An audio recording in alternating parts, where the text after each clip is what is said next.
Muy buenos días, mis amados hermanos, que el Señor les bendiga. Permítanme orar para que el Señor nos dirija en esta predicación. Padre nuestro que estás en los cielos, alabado y glorificado sea tu nombre, oh Señor. Gracias por tu abundante amor para con nosotros. Gracias por el perdón de nuestros pecados, amado Dios. Gracias por darnos a Jesús como propiciación, como sustituto nuestro en la cruz. Oh Señor, por sus méritos que podemos, Señor, llegar hasta ti y adorarte y darte gracias. Rogamos en esta mañana, Señor, que esta palabra que tú has de traer a nuestras vidas sean, Señor, recibidas de buen ánimo por todos los santos que están aquí reunidos.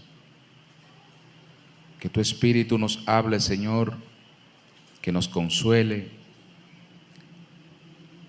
que así como decía nuestro hermano Carlos, tu palabra nos centre a ti, Señor, cada día, nos haga ver el tesoro que tenemos en ti y que tu palabra despeje todo temor, toda duda, toda confusión, toda inestabilidad, Señor, que pueda existir en nuestras vidas. Te alabamos por tu misericordia y te rogamos esto en el nombre de Jesús. Amén. En esta mañana, mis amados, quiero comenzar un estudio, una predicación, varias predicaciones, mejor dicho, sobre el libro de Colosenses. Vamos a mirar lo que el Espíritu Santo trajo por vía del apóstol Pablo allí en aquel tiempo y cómo eso ha trascendido por todas las generaciones y nos va a tocar a nosotros durante este tiempo.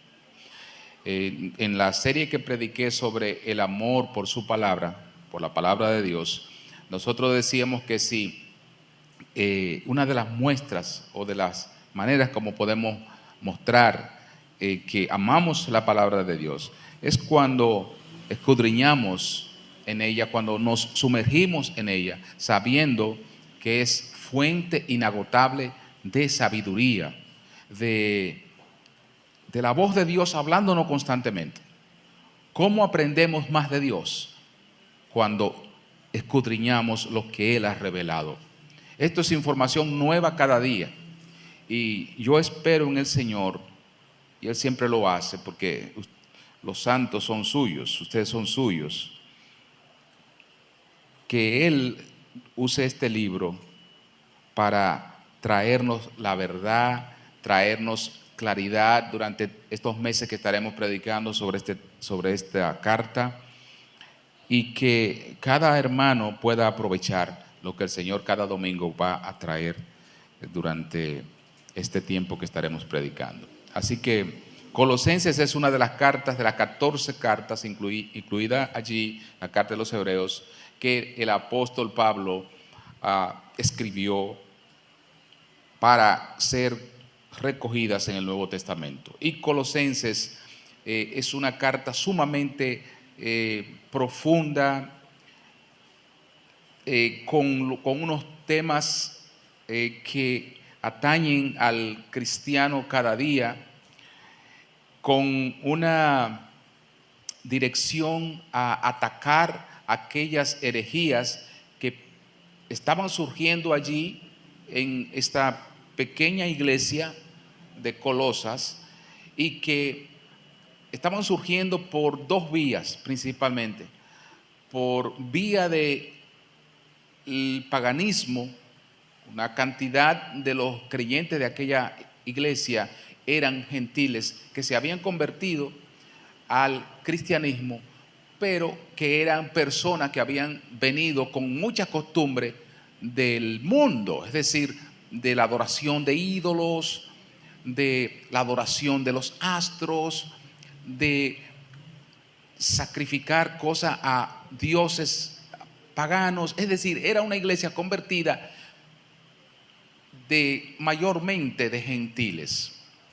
pero habían allí también algunos hermanos, pocos, que habían venido del judaísmo.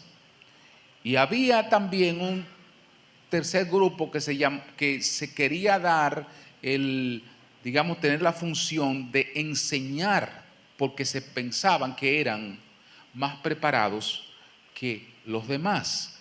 Y entonces esos eran judaizantes. Y eso querían igualmente imponer, algunas costumbres que eran del judaísmo y se lo querían imponer a esa pequeña iglesia. Y Pablo, que no fue el fundador de esa iglesia, porque esa iglesia la fundó un hermano que se llamaba Epafras. Epafras fundó esa congregación. Sin embargo, Pablo le va a escribir una de las cartas que durante las generaciones hasta nuestros días y hasta los que falten por venir antes que nuestro Señor regrese, va a impactar a la iglesia con grandes enseñanzas. Y Pablo, desde la cárcel, escribe esta carta a los hermanos en Colosas, mostrando, Pablo, como ustedes van a ver, su amor por el pueblo de Dios, aunque no fuera él que fundara esa iglesia. Aunque no fuera él que tuviera quizás el interés mayor, porque cuando uno funda una congregación, a uno lo vinculan lazos de amor mucho más estrechos, como por ejemplo me vincula esta iglesia. Siendo yo fundador de esta congregación, me unen lazos muy estrechos con su historia, con los hermanos que han pasado, pero igualmente con los hermanos que yo he visto crecer acá. Son lazos muy fuertes que uno no rompe con facilidad. Pero el amor de un creyente, de un siervo de Dios, trasciende ese vínculo de ser fundador o no. Pablo mostraba su amor por la iglesia universal, aunque él no conociera a esos hermanos. Para él, la iglesia en Colosas, la iglesia en la Odisea, la iglesia en Galacia era la misma y su vinculación era igual como si él la hubiese fundado o no. Todo eso ustedes verán un gran amor de este hombre por la obra de Dios, como lo debemos tener todos nosotros, un gran amor por la obra de Dios. Y también veremos cómo este hombre enseña a defender la fe cristiana teniendo al Señor Jesucristo como el centro de todas las cosas, como Él es el centro de la iglesia y que con Él estamos completos. Pero cuando le agregamos o intentamos agregarle algo a la enseñanza de la fe cristiana, entonces Pablo aconseja, Pablo advierte, amonesta a no dejarse llevar de esas cosas. Esto lo veremos en esta carta. Iniciamos entonces leyendo desde el verso 1 hasta el verso 23. Lo voy a leer completo, aunque solamente vamos a hoy hablar de la introducción que se encuentra desde el verso 1 al verso 8. Leemos así la palabra de Dios en el nombre del Padre, del Hijo y del Espíritu Santo. Pablo, apóstol de Jesucristo, por la voluntad de Dios, y el hermano Timoteo, a los santos y fieles hermanos en Cristo que están en Colosas. Gracia y paz sean a vosotros de Dios nuestro Padre y del Señor Jesucristo.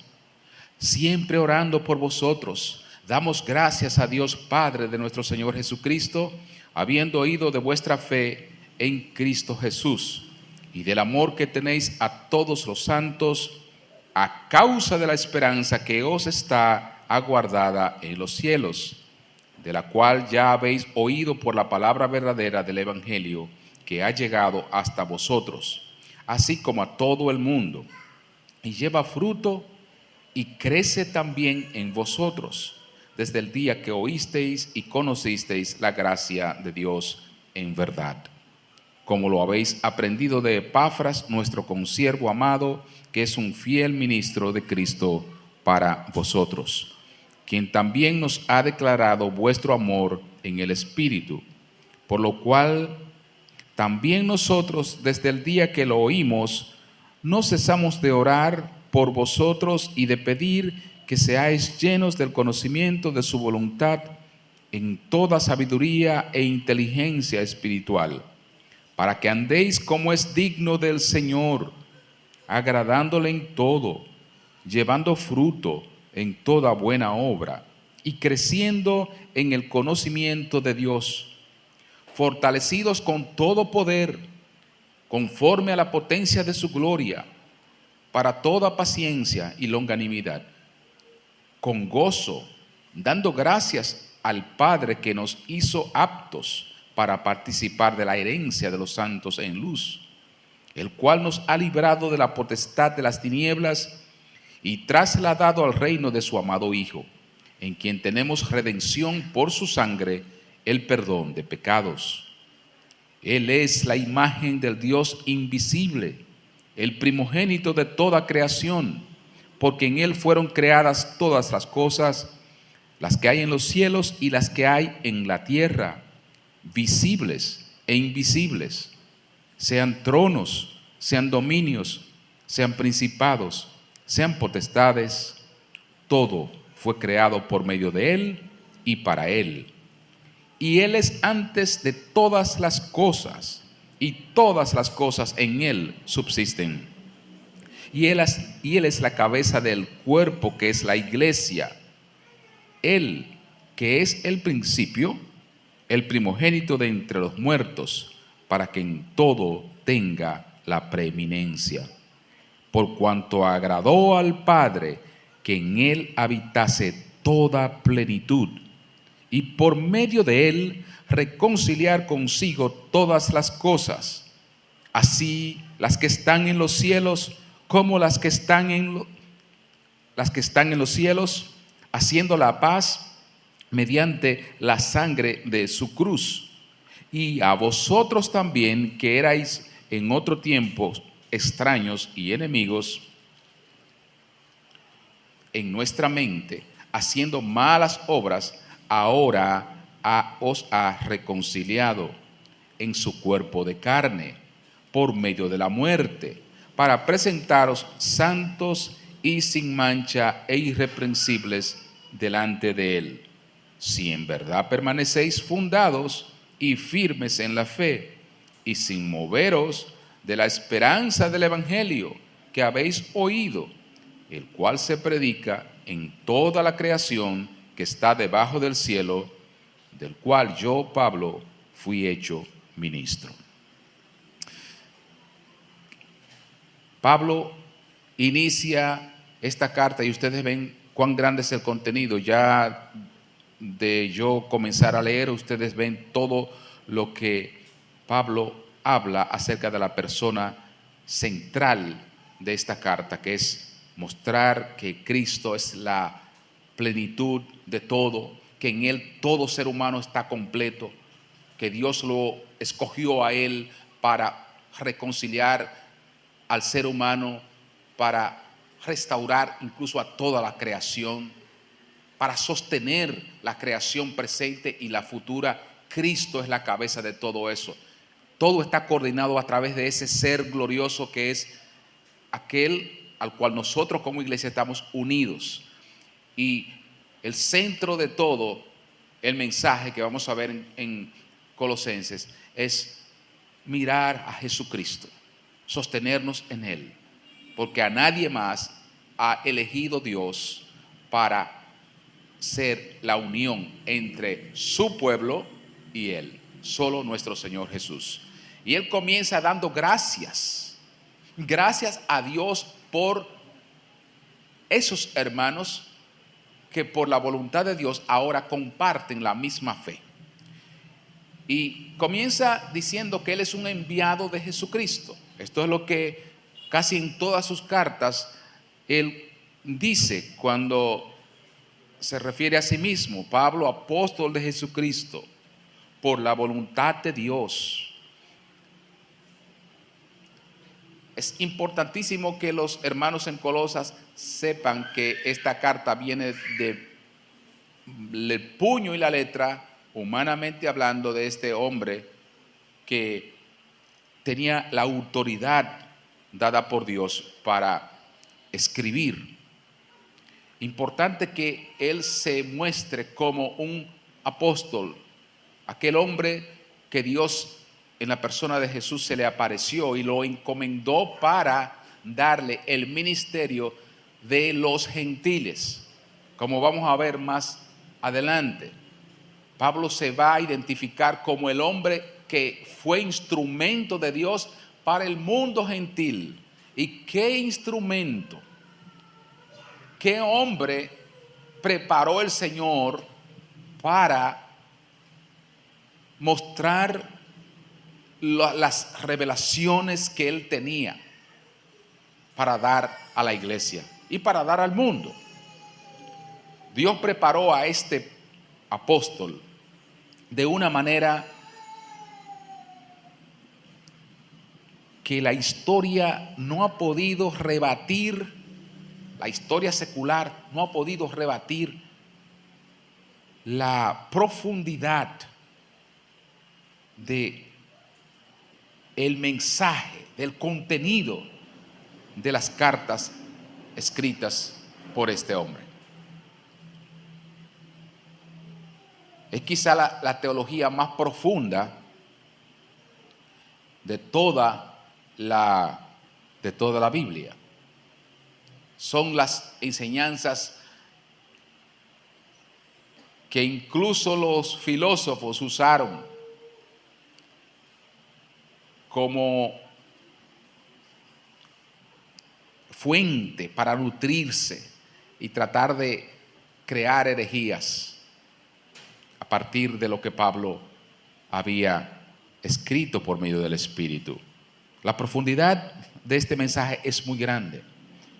Y Pablo dice: yo soy un apóstol de Jesucristo, pero soy un consiervo de ustedes.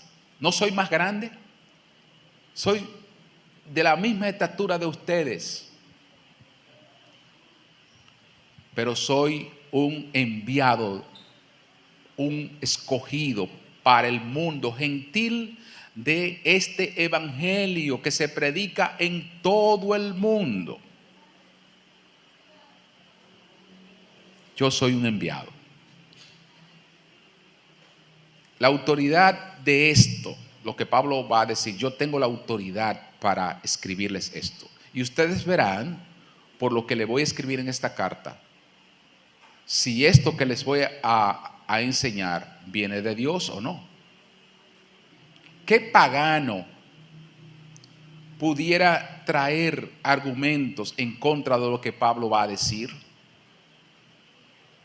¿Qué pagano que se haya formado en los rituales de las religiones de ocultismo, de esas religiones que adoraban a la luna, a los árboles, a las criaturas que formaban de un leño, de un pedazo de madera, formaban un dios? ¿Qué pagano, maestro del paganismo, predicador de esas religiones falsas, podría argumentar contra lo que Pablo está señalando?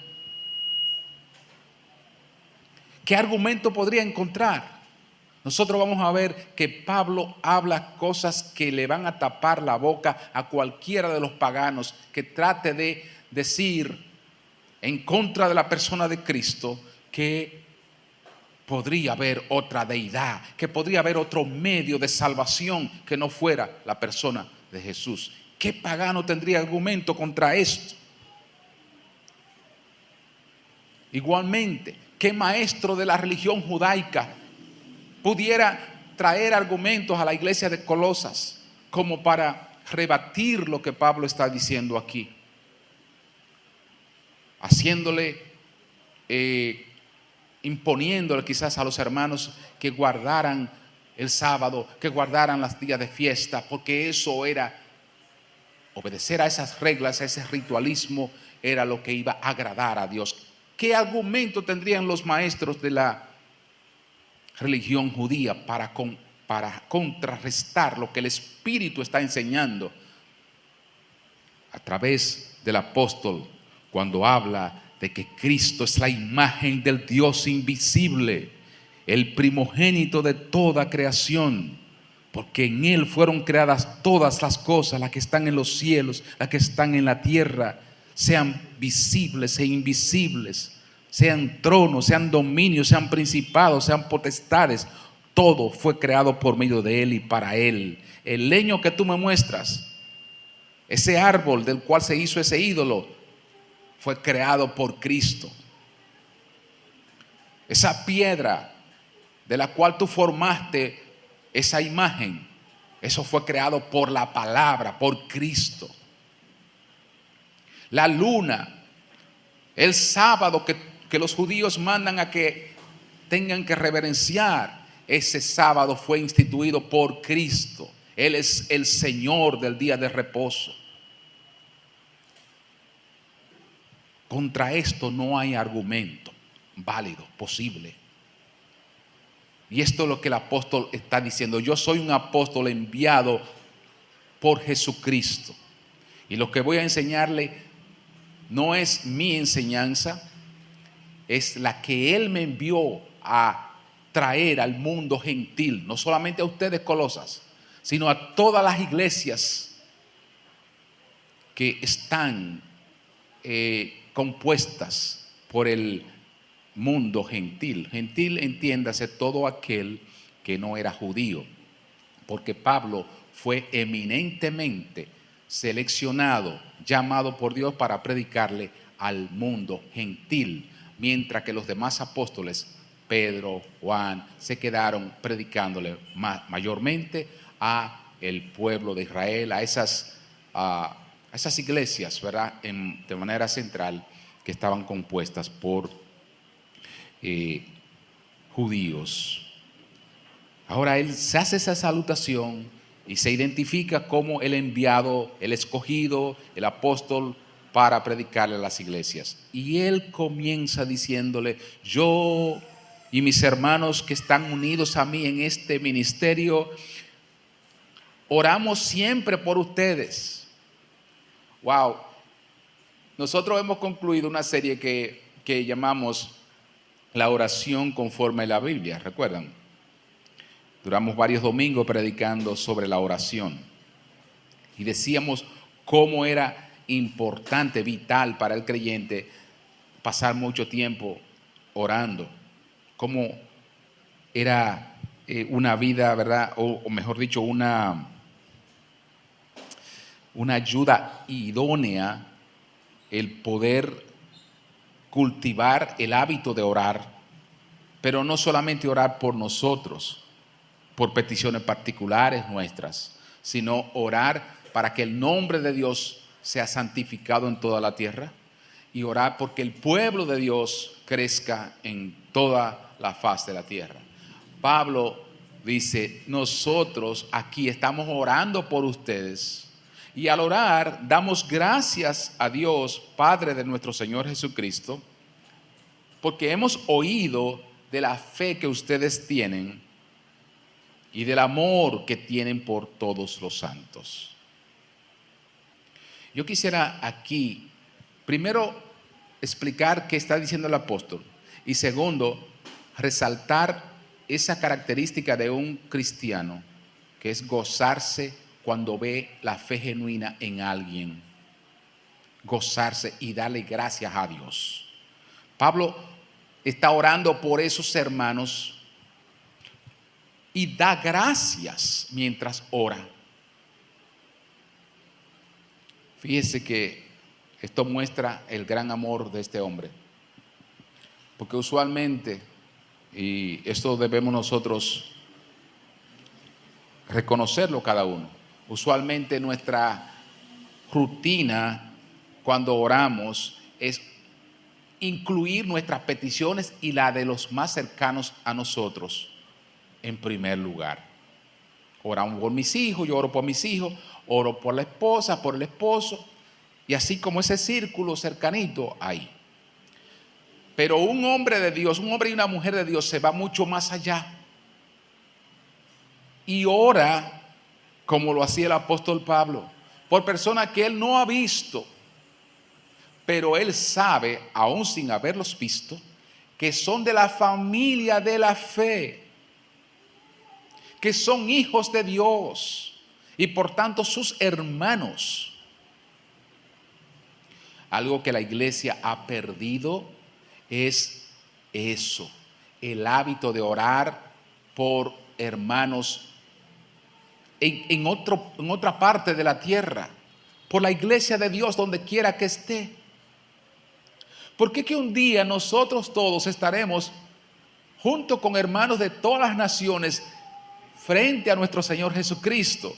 Y esos serán nuestra verdadera familia, y son desde ya nuestra verdadera familia. Los que viviremos para siempre juntos allí. Por eso hay que orar por todos los hermanos en la faz de la tierra. Eso agrada al Señor. Pablo les muestra a estos hermanos que él estaba orando por ellos, pero había algo por lo cual Pablo se motivaba a orar por ellos. Él había identificado que estos eran hermanos que primero manifestaban el verdadero amor entre ellos. Pablo había sido informado por el hermano Epafras y otros líderes de esta congregación de cómo estos hermanos se conducían, de cómo tenían un gran temor por la palabra y cómo había un fervor en el amor. Era una iglesia que manifestaba amor entre ellos, se cuidaban, se defendían. Algo que también se ha perdido en la iglesia de nuestros tiempos, ese cuidado de un hermano por el otro, esa vigilancia de las necesidades del hermano por el otro. Nos llama esto la atención para reafirmar que la iglesia debe manifestar esas virtudes. Fíjese que él dice, habiendo oído de vuestra fe en Cristo, es decir, la fe de ustedes es genuina en Cristo. Ustedes tienen una fe en el Señor que es la misma que tengo yo. Pero también he oído que si su fe es genuina, el amor que ustedes se tienen entre uno y otro es grande también. Y por eso yo doy gracias a Dios. ¿Por qué da gracias a Dios? ¿Por qué ellos están haciendo eso? No, porque esas cosas lo están identificando como verdaderos creyentes. Y Pablo da gracias a Dios porque dice, estos son elegidos de Dios. Los elegidos de Dios actúan de esa manera. Pablo identifica, por tanto, a la iglesia de Colosas como una iglesia genuina y que hay que defender y que hay que cuidar, y da gracias a Dios. Como yo doy gracias a Dios por todos ustedes siempre, mis amados. Oro por toda la iglesia constante, porque ustedes son el fruto de nuestro trabajo. Y la perseverancia de ustedes en este camino me muestra, como decía nuestro hermano Carlos, que esta obra desde su fundación ha sido conducida por Dios todo el tiempo, guardada por Dios. Y esta iglesia siempre es vista en este pueblo como una iglesia que manifiesta el amor. Pero vamos a cultivarlo más todavía. Vamos a ser todavía más vistos por estas cosas, por el amor. Este ministerio, para la gloria de Dios, nunca ha sido fundado en el mercantilismo. Desde la fundación, y yo no estoy cambiando de tema, es precisamente para identificarnos con la iglesia de Colosas. Desde la fundación de este ministerio fue en elegir y en que aquello que el Señor había llamado fuéramos hombres dispuestos a trabajar sin mirar nada, sin tocar las cosas que son las ofrendas ni las cosas financieras, sino que con nuestro trabajo nosotros nos ganemos el pan de nuestras familias y de nosotros mismos, pero que nuestra obra no sea recompensada de manera económica, sino que todo lo que podamos hacer será ayudar mejor a los hermanos. Y ustedes son testigos de eso. Y aquí nosotros nos hemos identificado con la ayuda, con estar presente en las situaciones de cada hermano. Y esto no para gloria de nosotros, sino para identificarnos como una iglesia que cada día aspira a ser una iglesia más bíblica. Porque eso era Colosas, una iglesia basada en el amor y en la fe en Cristo.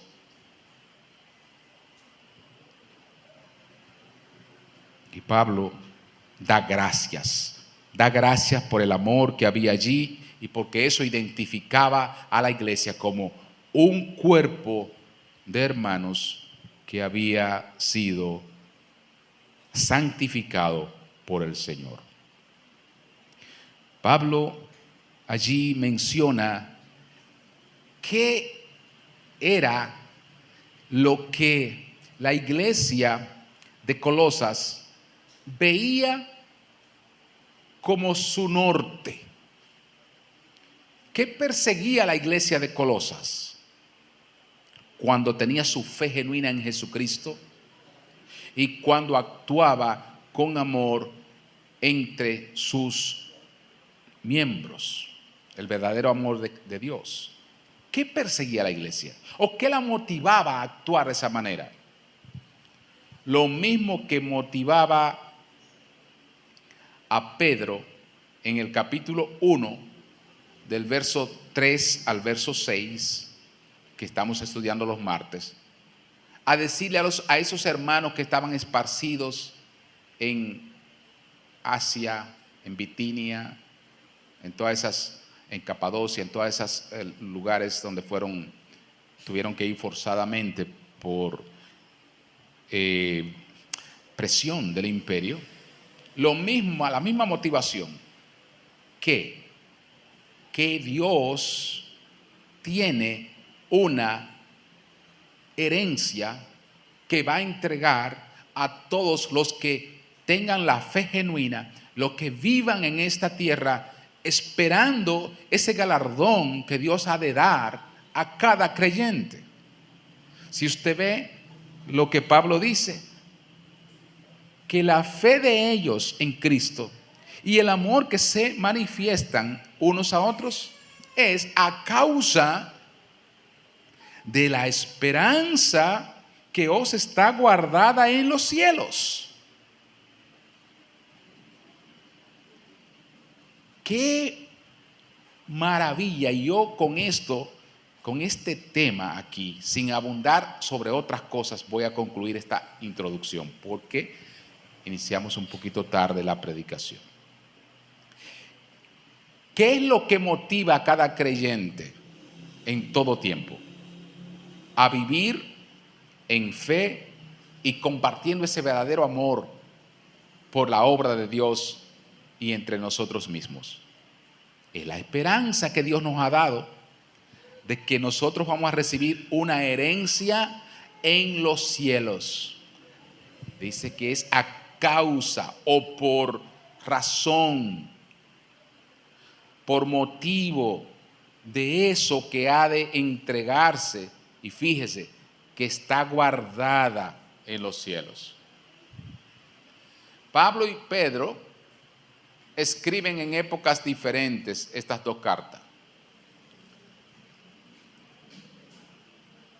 Y en tiempos diferentes. Uno escribe desde la prisión, otro escribe estando en libertad. Pero ambos le manifiestan a estos hermanos a resistir. Unos, cuando Pedro escribe, resistir la persecución y la aflicción que ellos estaban pasando, resistir porque habría una herencia que Dios tiene reservada en los cielos. Y ahora Pablo le dice a los hermanos en Colosas, ustedes tienen un gran amor y una fe en el Señor. Y esto porque ustedes saben que hay una esperanza que está guardada en los cielos. Esto es lo que mueve la iglesia, hermanos. Por esto esperamos nosotros. Por esto nosotros no nos incluimos en la política, porque la política te da, o cualquier otra cosa, te da un premio, te puede dar un premio, una recompensa, que es pasajera.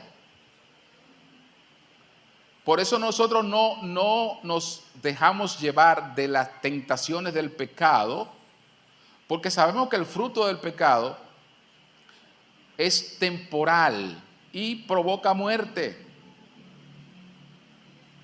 Por eso el creyente se resiste, a pesar de que el cuerpo, la mente, lo seduce o lo quiere seducir. El cristiano dice, no, porque yo tengo una esperanza guardada.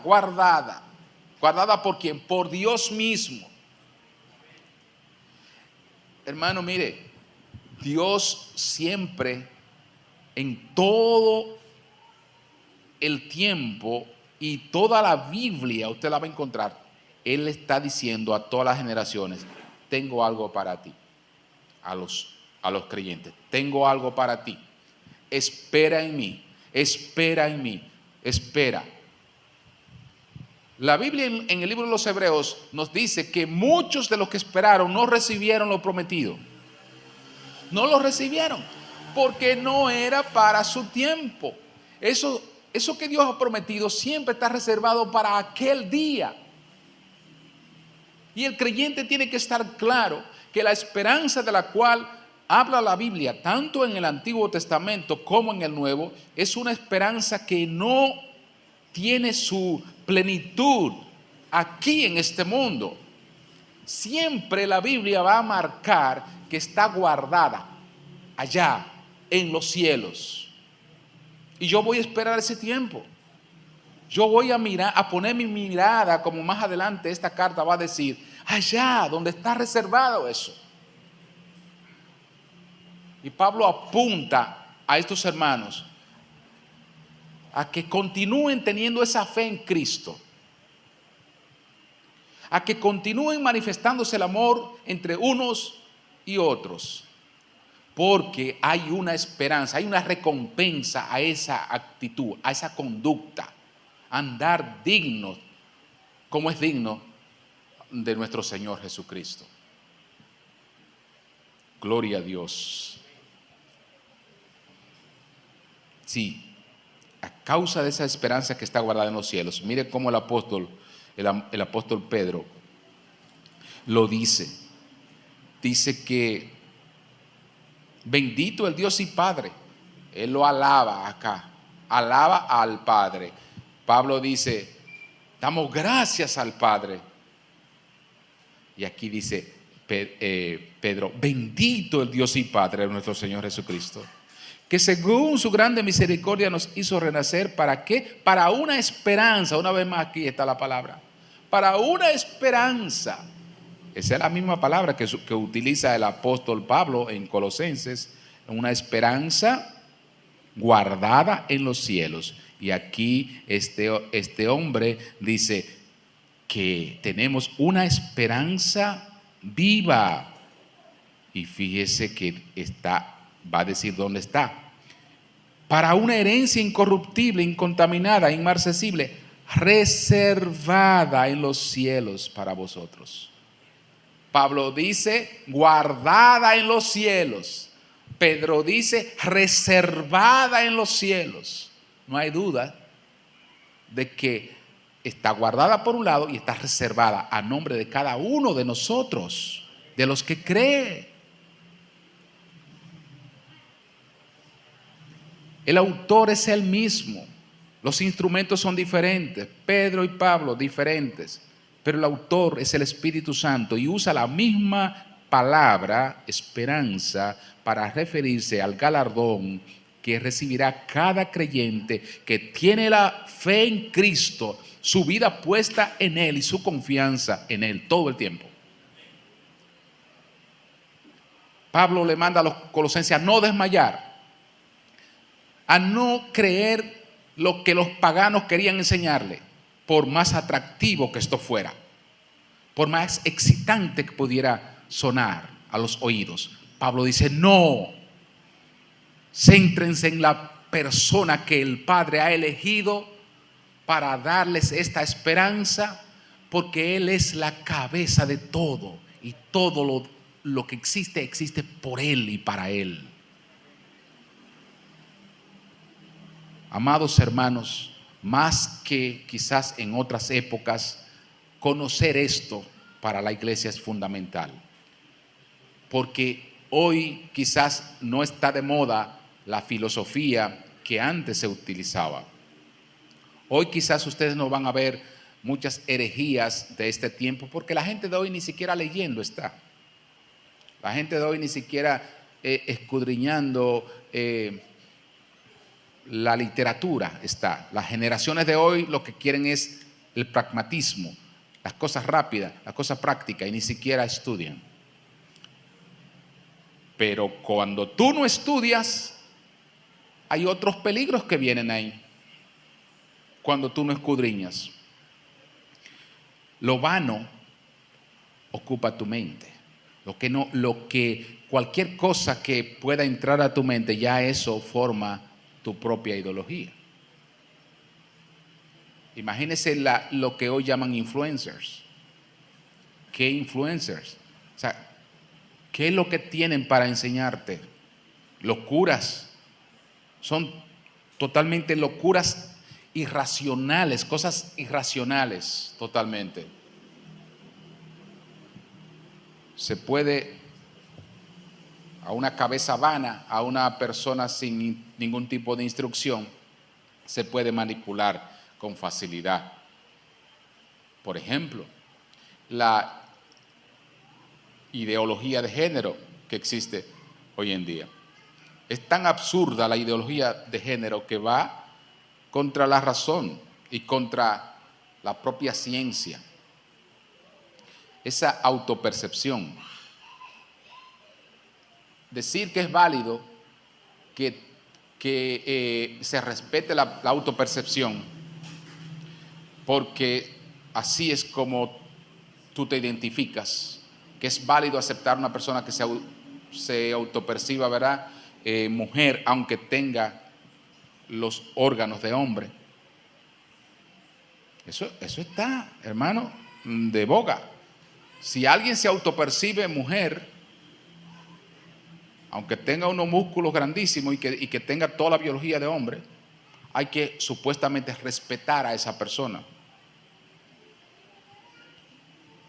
Eso es porque, fíjese que no hay, en este tiempo, no hay ideologías que se basen en la razón, sino en cosas necias.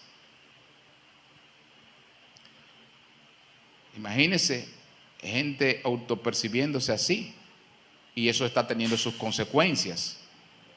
Hace un tiempo yo escuchaba que alguien que se autopercibía mujer, siendo un hombre bastante claro todo,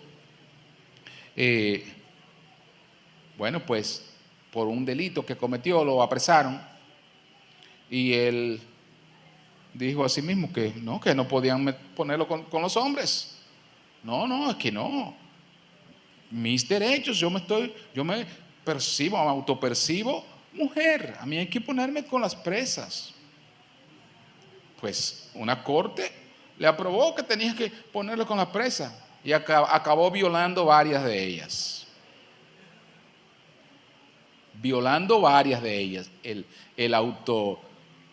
El individuo que se autopercibía mujer. Y así hay una cantidad de ejemplos que se pueden dar con esta situación, porque esta es la generación en la cual nosotros vivimos. Entonces, cuando yo traigo esto como ejemplo, digo que aunque no vivamos en aquellas épocas cuando la argumentación era un instrumento poderoso para tú rebatir las ideologías, porque allí había ideologías. Ahora no, aquí las cosas son sumamente vanas, pero el peligro es sumamente grave, porque estamos viendo generación de personas que cuando tú les hablas la Biblia, para ellos es sumamente pesado esto que le estamos diciendo. Entonces nosotros como creyentes tenemos que sacar esto que el Espíritu le trajo al apóstol Pablo y llevarlo al lenguaje de esta generación. Ese es el trabajo de nosotros ahora. ¿Cómo nosotros presentamos la iglesia de Colosas con estas profundidades de la teología a la generación nuestra ahora? Tenemos que